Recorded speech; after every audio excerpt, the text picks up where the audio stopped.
Setelah orang-orang kafir Quraisy mengalami kegagalan untuk menghentikan dakwah Rasulullah, maka mereka tidak berhenti dari situ. Mereka membentuk sebuah panitia khusus sebanyak 25 orang yang diketuai oleh Abu Lahab untuk menghentikan dakwah Rasulullah dan mengancam Rasulullah dan para sahabatnya. Abu Lahab menyuruh putranya Utbah dan Utaibah untuk menceraikan dua putri Rasulullah yang bernama Ruqayyah dan Ummu Kalsum. Kenapa? Karena Abu Lahab merasa bahwa Rasulullah sudah berbeda kepercayaan dengan agama nenek moyang mereka. Selanjutnya, Abu Lahab merasa senang sekali. Kenapa? Karena putra Rasulullah meninggal dunia waktu kecil, yaitu yang bernama Abdullah. Tidak hanya dari itu, ternyata Abu Lahab ini pernah melempar Rasulullah, bukan hanya melempar Rasulullah, tetapi Abu Lahab juga mencela Rasulullah.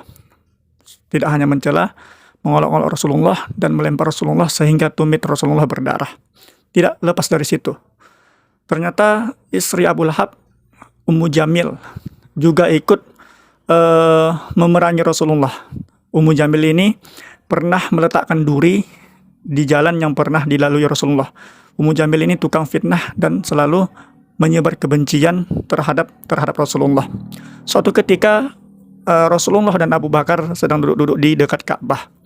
Ternyata Ummu Jamil ini merasa tersinggung karena turun ayat surah Al-Lahab yang menyindir tentang suaminya dan beliau.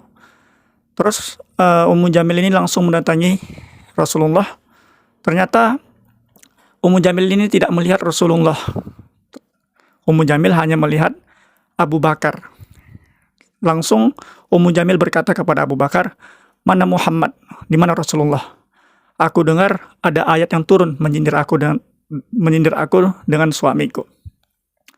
Ingin ku sumbatkan batu ini ke mulut beliau." Tetapi dengan izin Allah, Ummu Jamil tidak melihat Rasulullah, hanya melihat Abu Bakar. Tidak hanya itu, tekanan atau ancaman atau olok-olokan orang-orang kafir Quraisy kepada Rasulullah.